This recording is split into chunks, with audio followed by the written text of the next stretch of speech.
जय हिंद फ्रेंड्स। तो हम पढ़ रहे थे धीर सिंह धाबाई की शिक्षा विज्ञान की बुक, और धीर सिंह धाबाई की शिक्षा विज्ञान की इस बुक में आज हम पहुंच चुके हैं पेज नंबर 113, 114 और कुछ 115 पर। तो आज के सेशन में क्या देखने वाले हैं? देखो, आज के सेशन में हम बेसिकली डिस्कस करेंगे कि व्यक्तित्व के कौन कौन से सिद्धांत होते हैं या फिर व्यक्तित्व को नापने की कौन कौन सी विधियां हो जाती है। ठीक, इन दो मुद्दों को अच्छे से पढ़ें। तो बहुत ज्यादा तो डिस्कस नहीं करेंगे, बस एक फॉर्मेट बनाएंगे। ठीक है, एक थोड़ा सा मैं आपको बता दूं कि फिर भी आपको है ना बुक पढ़ने की दरकार होगी। तो अगर आपको बुक पढ़ने की इच्छा हो ना, तो टेलीग्राम ग्रुप ज्वाइन कर सकते हो और पीडीएफ वगैरह डाउनलोड करके एक बार थोड़ा सा उससे गो थ्रू होइएगा तो चीजें आपको ज्यादा क्लियर हो जाएगी। ठीक है, तो क्या देखेंगे आज हम? देखो, आज हम थोड़ा सा सिद्धांतों के बारे में जानेंगे और इसके साथ साथ कुछ विधियों के बारे में जानेंगे। तो सिद्धांत कौन कौन से? देखो, व्यक्तित्व को मापने के बहुत सारे सिद्धांत है। व्यक्तित्व को अलग अलग विद्वानों ने अलग अलग तरीके से डिफाइन किया है। तो हर विद्वान ने अपना सिद्धांत दिया है। तो बहुत सारे सिद्धांत है, जैसे कि सामाजिक हो जाता है, जैसे कि कुछ मानवतावादी हो जाता है, नव विश्लेषणवादी हो जाता है, और जिसको फ्रायड के बाद वाला भी कहा जाता है, यानी पश्चिम फ्रायडवादी भी कहा जाता है और फ्रायडवादी हो जाता है। इसके अलावा कुछ कुछ शारीरिक सिद्धांत हो जाते हैं, संज्ञान के सिद्धांत हो जाते हैं, है ना। तो हर व्यक्तित्व को अलग तरीके से डिफाइन कर रहा है। कोई कहता है कि व्यक्तित्व वो है जो आप दिख रहे हो, यानी शरीर के आधार पर कृष्ण शरीर कहते हैं। व्यक्तित्व वो है जो बेसिकली आपके गुण है, शील गुण है, तो आल्पोर्ट कहते हैं कि शील गुणों का सिद्धांत। या फिर व्यक्तित्व वो है जो आपके भीतर जो लिक्विड है, जैसे कि लाल है, पीला है, काला है ना। तो ये द्रव्य के आधार पर हो जाता है, और ये डिफाइन करने वाले व्यक्ति कुछ हिपोक्रेट्स और हमारी चरक संहिता वगैरह में भी इसी तरीके से डिफाइन किया गया है। तो इस तरीके से व्यक्तित्व को अलग अलग व्यक्ति अलग अलग तरीके से डिफाइन करते हैं, है ना। तो कुछ कुछ सिद्धांतों के नाम आने वाले हैं, उनके बारे में थोड़ी थोड़ी सी इन्फॉर्मेशन देखने वाले हैं।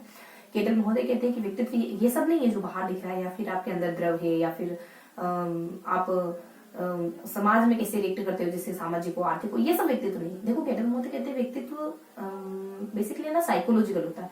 अंतर्मुखी हो सकता है, बहिर्मुखी हो सकता है, उभयमुखी हो सकता है। तो हर विद्वान यहाँ व्यक्तित्व को डिफाइन करने के अलग अलग तरीके बताते हैं ना। तो अब व्यक्तित्व को नापे कैसे? ये तो बात हो गई व्यक्तित्व हम कैसे पता करें, है ना। और दूसरा मुद्दा है कि व्यक्तित्व को कैसे नापा जाए। तो व्यक्तित्व को बेसिकली नापने के 3 तरीके हो सकते हैं, या तो प्रक्षेपी विधि से नापो, या अप्रक्षेपी विधि से, या फिर आत्मनिष्ठ से, वस्तुनिष्ठ से, या फिर कुछ प्रक्षेपी विधियों से। वैसे अपन कुछ अप्रक्षेपी विधि के अंतर्गत आत्मनिष्ठ और वस्तुनिष्ठ इन दोनों विधियों को काउंट कर सकते हैं। प्रक्षेपी विधि क्या होती है कि आपको कुछ दिया जाएगा, उद्दीपक वगैरह कुछ आपके सामने रखा जाएगा, और फिर आपको कहा जाएगा कि अब बताओ कि इसमें तुमको क्या दिख रहा है, या फिर तुम इसको देखकर कैसा फील कर रहे हो। जैसे कुंठा, एक चित्र कुंठा परीक्षण होता है रोजनबेंगन का, तो उसमें ना ऐसे चित्र दिखाए जाते हैं जिसको देखकर अपन फ्रस्ट्रेट हो सकते हैं, और फिर हमसे रिएक्ट करने के लिए कोई कहानी लिखने के लिए कहा जाता है। ठीक है, तो ये था हमारा थोड़ा सा ब्रीफ इंट्रोडक्शन, थोड़ा सा बेसिक इंट्रोडक्शन की हम बेसिकली क्या दिखने वाले इन 3 पेजेस में। ठीक है, तो मैं थोड़ा सा सिद्धांतों के नाम नोट डाउन कर देती हूँ, थोड़ा सा देख लेते हैं कि इनके प्रतिपादक वगैरह कौन है, और फिर थोड़ा सा अपन इनको नापने की विधियां हो जाती है। 3 विधियां होती है इनको नापने की, कुछ वस्तुनिष्ठ है, आत्मनिष्ठ है और प्रक्षेप विधि। ठीक है, तो देख लेते हैं कि इन 3 पेजेस में क्या जानकारी दी मैंने। तो कुछ विधियां बताई गई है, कुछ सिद्धांत है, कुछ सिद्धांत गिवन है। इन सिद्धांतों के अलावा कुछ कुछ जानकारी इसमें सेकंड देखेंगे अपन कि व्यक्तित्व नापने की विधियां कौन कौन सी हो जाती है। ठीक है, तो इस तरीके से कुछ 2 मुद्दों को कवर करने वाले। देखो, सिद्धांत कौन कौन से हो जाते हैं, मोटा मोटी मैं नाम डिस्कस कर लेती हूँ। एक तो हो जाते हैं पश्चिम फ्रायडवादी सिद्धांत, एक हो जाते हैं पश्चिम फ्रायडवादी सिद्धांत, कुछ पश्चिम फ्रायडवादी है। इसके अलावा कुछ फ्रायड के सिद्धांत हो जाता, मतलब फ्रायडवाद हो जाता है, या फिर कहो कि मनोविश्लेषणवाद हो जाता है। मनोविश्लेषणवाद हो जाता है, कुछ मनोविश्लेषणवाद है, और कुछ इसी तरीके से कुछ और भी सिद्धांत हो जाते हैं, जैसे शारीरिक सिद्धांत हो जाता है, जैसे सामाजिक सिद्धांत हो जाता है, जैसे संज्ञानात्मक सिद्धांत हो जाते हैं, है ना। संज्ञानात्मक सिद्धांत हो जाते हैं।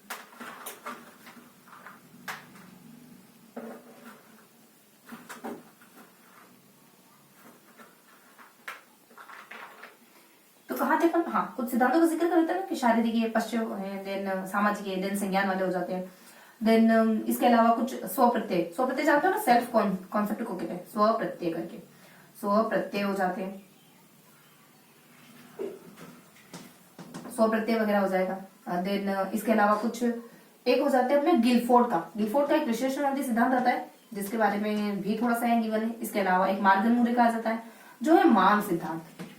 फिर एक वैयक्तिक सिद्धांत भी आ जाता है, व्यक्तित्व को मापने का वैयक्तिक सिद्धांत भी आ जाता है। ठीक है, तो इस तरीके के कुछ कुछ सिद्धांत होते हैं जिससे हमको पता चलता है कि व्यक्तित्व क्या है या फिर व्यक्तित्व को हम कैसे डिफाइन कर सकते हैं। ये सिद्धांत क्या बताते हैं एक्चुअली में? ये सिद्धांत यही बताते हैं कि आप व्यक्तित्व को किस तरीके से डिफाइन कर सकते हैं, है ना। देखो पश्चिम फ्राइडवादियों का क्या मानना है, फ्राइड का क्या मानना है, शारीरिक सिद्धांतवादियों का क्या मानना है, सामाजिक सिद्धांतवादियों का क्या है, संज्ञान का, स्व प्रत्यय का, गिलफोर्ड का, मांग का, व्यक्तिक सिद्धांत का। और इसके अलावा अपन आलपोर्ट क्या मानते हैं, ठीक है, केटल क्या मानते हैं, आलपोर्ट क्या मानते हैं, आलपोर्ट क्या मानते हैं, केटल क्या मानते हैं व्यक्तित्व को लेकर के, ठीक है। और इसके अलावा कुछ हमारे संज्ञान, देखो शारीरिक है, सामाजिक है, पहले शारीरिक है, देन संज्ञान है, मतलब दिमाग आपका, शरीर आपका, देन फिर सामाजिक वगैरह हो जाते हैं, सामाजिक लिखा ना मैंने, सामाजिक वगैरह हो जाते हैं। इसके बाद कुछ स्वप्रत्यय वगैरह हो जाते हैं, देन गिलफोर्ड हो जाते हैं, देन मांग हो जाता है, और कुछ व्यक्तिक सिद्धांत हो जाते हैं, और केटल का सिद्धांत आता है, आलपोर्ट का सिद्धांत आता है। इसके बाद कुछ पश्चिम फ्राइडवादियों के सिद्धांत आ जाते हैं, ठीक है। और इसके बाद थोड़ी सी विधियों का डिस्कस करेंगे, विधियां। देखो विधियों में क्या जानकारी है मैंने, तो विधियों में हमको हल्का हल्का पढ़ना है कुछ प्रक्षेपी विधियां होती है ना, और अप्रक्षेपी विधियां। इस तरीके से भी देख सकते हैं कि प्रक्षेपी और अप्रक्षेपी दो किस्म की विधियां होती है, जिसमें हम प्रक्षेपी में तो प्रयोज्य किसको कहते हैं, जिसके ऊपर प्रयोग किया जा रहा है, तो प्रयोज्य के सामने कुछ ना कुछ उद्दीपक रखेंगे और उस पर उसका रिस्पॉन्स करना होगा। और अप्रक्षेपी विधियों में ऐसा कुछ नहीं होता है, बल्कि इसमें है ना, या तो आत्मनिष्ठ विधियां शामिल होगी या वस्तुनिष्ठ विधियां शामिल होगी। तो दो तरीके की विधियां हो सकती है, बेसिकली अपन ऐसे देखेंगे, इसको तीन कैटेगरी में यहाँ डिफाइन किया गया, तो उसी तरीके से देख लेते हैं। कुछ हो जाती है आत्मनिष्ठ कैटेगरी वाली, कुछ हो जाती है वस्तुनिष्ठ कैटेगरी वाली, और कुछ हो जाती है प्रक्षेपी कैटेगरी वाली, प्रक्षेपी, ठीक है। अब देखो थोड़ी थोड़ी इन्फॉर्मेशन बता देती हूँ इनके बारे में। देखो पश्चिम फ्राइडवादियों में एडलर आ जाते हैं, अन्ना फ्रेड आ जाता है, हेस करके ट्रिक बताई थी मैंने आपको कि कुछ हॉर्टमैन आ जाते हैं, कैरन हॉर्नी वगैरह आ जाते हैं, और ऐसे कुछ अन्ना फ्राइड वगैरह आ जाते हैं, और फिर कुछ एरिक फ्रॉम करके भी आते हैं, और एस से सुलिवन करके भी आते हैं। तो इनका अलग ही मानना था। ये व्यक्तित्व को लेकर बेसिकली क्या मानते थे, ये व्यक्तित्व को लेकर बस 2-5 मिनट में पढ़ेंगे ना। तो कुछ व्यक्तित्व को लेकर इनका मानना ये था कि व्यक्ति अच्छे किस्म का होता है। फ्राइड कहते थे कि व्यक्ति कामुक होता है और बस यही उसके माइंड में चलता है, और कामुकता ही उसका मूल कोर होती है। जबकि पश्चिम फ्राइडवादी ऐसा नहीं मानते थे व्यक्ति को लेकर के। उनका मानना था कि व्यक्ति आशावादी होता है, जीवन में लक्ष्य होते हैं उनके, प्रेम है और कुछ अपनापन है, इन अच्छे फीलिंग इमोशन पर ही हमारा व्यक्तित्व टिका हुआ होता है। और वहीं एक कैरन हॉर्नी करके एक महिला होती है, वो कहती है कि व्यक्तित्व 3 तरीके का हो सकता है, या तो विरोध करने वाला, या झुक जाने वाला, या फिर असामाजिक किस्म का कोई एक ऐसा तीसरा पोर्शन भी बताती, तीसरा हिस्सा भी बताती, पार्ट भी बताती, ठीक है। और सुलिवान कहते हैं कि अगर आपकी रिलेशनशिप अच्छे होंगे ना, तो आपका व्यक्तित्व विकृत नहीं होगा। इस तरीके का मानना है सुलिवान का। एक इनमें से कोई एक पश्चिम फ्राइडवादियों में से कोई एक विद्वान है, साइकोलॉजिस्ट है, जो कहते हैं कि व्यक्तित्व जो होता है ना, वो लक्ष्योन्मुखी होता है, लक्ष्य की ओर उन्मुख होते हैं। कोई कहता है कि प्रेम पर टिका हुआ होता है। तो कुछ इस तरीके से कुछ पॉजिटिव विचारधारा दिखाई देती है हमको फ्राइड के बाद। और इसके बाद कुछ सामाजिक, तो अपन जानते ही सामाजिक, स्प्रेंगर करके एक विद्वान हो जाते हैं, स्प्रिंगर करके, जो व्यक्तित्व को सामाजिक आधार पर डिफाइन करते हैं। कहते हैं कि कोई व्यक्ति सामाजिक हो सकता है, तो कोई आर्थिक हो सकता है, कोई राजनीतिक हो सकता है, तो कोई सौंदर्यात्मक हो सकता है, कोई कलात्मक हो सकता है ना। इस तरीके से व्यक्तित्व के 6 भाग बताते हैं। ये अपन पहले भी डिस्कस कर चुके हैं ना, इससे पहले वाले पेजेस में। यहाँ सिर्फ मैं बता रही हूँ कि सामाजिक आधार पर किस तरीके से आप व्यक्तित्व को बांट सकते हो। देन संज्ञान के आधार पर जानते हैं ना, जिन पियाजे महोदय कहते हैं कि संज्ञान के आधार पर कि बेसिकली बालक ज्ञान का निर्माण खुद ही करता है अपने आसपास के एटमोस्फेयर से, वातावरण से। ये है ना जिन पियाजे व्यक्तिक संज्ञानवादी, जबकि वाइगोत्स्की कुछ सामूहिक इनको कहेंगे सामाजिक संज्ञानवादी। ये कहते हैं कि बच्चा ज्ञान का निर्माण तो करता है, लेकिन उसमें समाज का भी अपना योगदान होता है।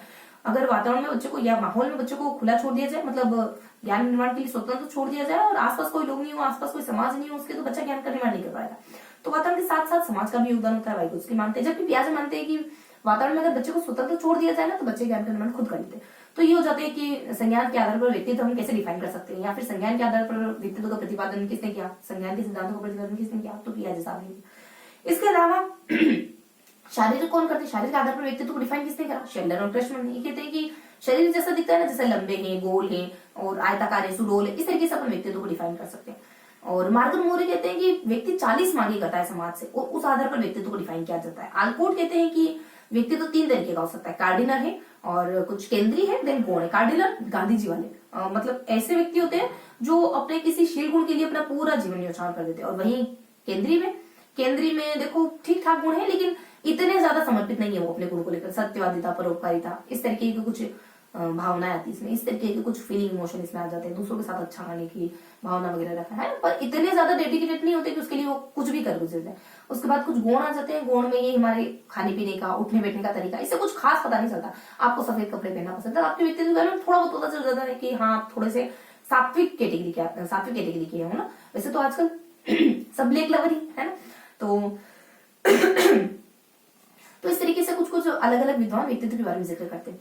और अगर कुछ और सिद्धांत अपन जानने की कोशिश करें तो कुछ और सिद्धांतों में हमारे केटल महोदय का देख लेते हैं। देखो केटल है ना व्यक्तित्व में 16 शील गुण बताते हैं कि ये 16 शील होते हैं, ये 16 शील गुण व्यक्तित्व में स्पेसिफाई तरीके से पाए जाते हैं। जो सामान्य व्यक्ति होते हैं उनमें 23 और जो असामान्य व्यक्ति होते हैं ना उनमें कुछ 12 शील गुण बताते हैं। ये इन शील गुणों को 2 कैटेगरी में डिवाइड करते हैं, सतही और गुण है।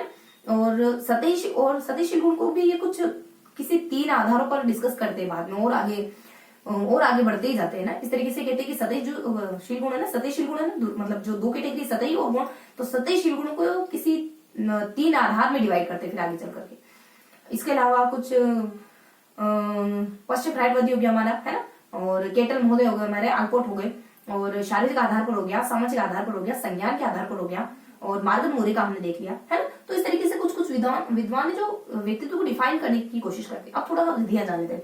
देखो विधियों में क्या गिवन है, एक तो होती है आत्मनिष्ठ विधि, एक होती है वस्तुनिष्ठ विधियां, और एक हो जाती है प्रक्षेप विधियां। देखो आत्मनिष्ठ विधि में क्या होता है, आपके व्यक्तित्व के बारे में आपसे जानने की कोशिश करी जाती है। तो ये इतनी रिलेवेंट तो नहीं है, क्योंकि हम बहुत बार कुछ छुपा लेते हैं, हमको जो लगता है कि ये हमें नहीं बताना चाहिए वो हम नहीं बताते, तो इससे आपके व्यक्तित्व के बारे में परफेक्ट जानकारी नहीं मिलती। आत्मनिष्ठ विधि में कौन सी विधि आती है, आत्मावलोकन आ जाती है, यानी ये सबसे पुरानी विधि है आत्मावलोकन। इसमें आपको ही आपके व्यक्तित्व के बारे में लिखने के लिए कहा जाता था। एक गाथा वर्णन हो जाती है, इसमें कुछ बिंदु देते हैं और कहते हैं कि अपने बारे में डिस्कस करो। और कुछ साक्षात्कार भी इसी कैटेगरी की, साक्षात्कार तो हमारी आत्मनिष्ठ विधि, हाँ क्योंकि इस पर फीलिंग इमोशन का प्रभाव पड़ता है, जो साक्षात्कार करता है ना उसका प्रभाव पड़ सकता है, उसकी भावनाओं को प्रभाव पड़ सकता है, तो साक्षात्कार विधि आ जाती है ना। और ये आत्मनिष्ठ विधि की कैटेगरी में। इसके अलावा कुछ प्रश्नोत्तर विधि, आपसे प्रश्न पूछे जाएंगे तो आप कुछ छुपा भी सकते हो है ना। सुकरात है, वुडवर्थ है, सुकरात बेसिकली इसको लेकर आए थे और वुडवर्थ शिक्षा बन गया इसका पेपर। वही वस्तुनिष्ठ विधियां, निरीक्षण विधि हो जाती है, प्रयोगशाला विधि हो जाती है, जिसमें कोई प्रभाव, मतलब ये बिल्कुल ऑब्जेक्टिफाई होती है, इसमें कोई प्रभाव नहीं पड़ेगा कि कौन आपका टेस्ट रेटिंग स्केल हो जाती है। और कुछ एक शारीरिक परीक्षण करके भी हो जाती है ना, रेट करोगे, अगर आपके नंबर अच्छा है तो ए रेट मिलेगा आपको, बी मिलेगा, सी मिलेगा, तो इसमें किसी व्यक्ति विशेष का कोई प्रभाव नहीं पड़ता है। कौन सी विधियां आती है, तो निरीक्षण है, परीक्षण है, प्रयोगशाला है, रेटिंग स्केल है ना। और कुछ एक और थोड़ा सा मिस हो रहा है कि रेटिंग स्केल के अलावा एक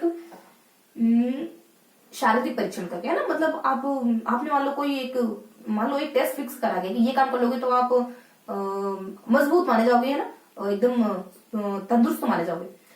तो हो सकता है कि वो शारीरिक परीक्षण किसी ने कंप्लीट कर लिया हो तो कहेंगे कि इसका व्यक्तित्व मजबूत है, मतलब सुडोल है, या फिर ये हष्ट पुष्ट है। तो कुछ ना कुछ पैरामीटर होते होंगे, किसी न किसी तरीके से मापते होंगे, जो बहुत है ऑब्जेक्टिफाई होता होगा। अब देखो प्रक्षेप में क्या होता है, प्रक्षेप में आपको कुछ ना कुछ दिया जाता है, जिनको उद्दीपक कहते हैं साइकोलॉजी की भाषा। आपको एक उद्दीपक दिया जाता है और आपको रिएक्ट करना होता है। आपको कोई ऐसी कंडीशन दी, आपको कोई चित्र दिया, एक अजीब सा चित्र है, आपको बताना इसमें क्या लिख रहा है ना, कुछ कहानी लिखो, तो इसको प्रक्षेपी विधियां कहते हैं। प्रक्षेपी विधियों में एक हरमन रोशा का शाही दबाव परीक्षण आता है। हरमन रोशा जो कि स्विट्जरलैंड के स्कॉटलैंड के रहने वाले थे, और 1961 के दरमियान इन्होंने शाही दबाव परीक्षण किया था, जिसमें बेसिकली 10 कार्ड हुआ करते थे। और इसमें ना कुछ 5 काले और 5 काले सफेद और कुछ 5 रंगीन कार्ड होते थे, और उनको देखकर उनको रिएक्ट करना होता था कि उनको क्या दिख रहा है। तो इसमें कैसे मापा जाता है, कोई आकार पर मतलब कोई आकार बताता है, कोई आकृति बताता है, या फिर कोई कुछ एक मौलिकता बताता है, मतलब मौलिक चीज बताता है ना। तो कोई आकार पर फोकस कर रहा है, तो कोई उसके विषय वस्तु जो कंटेंट है उसको फिगर कर रहा है ना, कि क्या है बेसिकली इसमें, कितना बड़ा है ये नहीं, क्या है इसमें।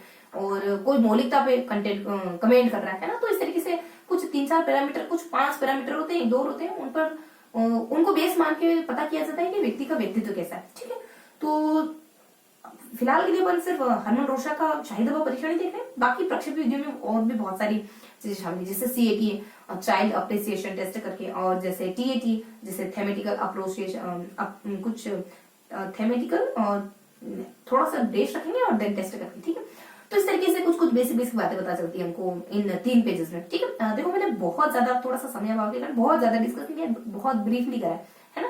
तो मैं आपको ना PDF प्रोवाइड करा दूंगी टेलीग्राम पर, तो आप एक बार ज्वाइन करके और इसको फटाफट से एडिट करिएगा। ठीक है, बहुत ज्यादा उलझने की कोशिश नहीं करनी है शुरुआत में, है ना। फर्स्ट सेकंड स्टेप में हमको थोड़ा सा बस नजदीक जाना है उसके, है ना।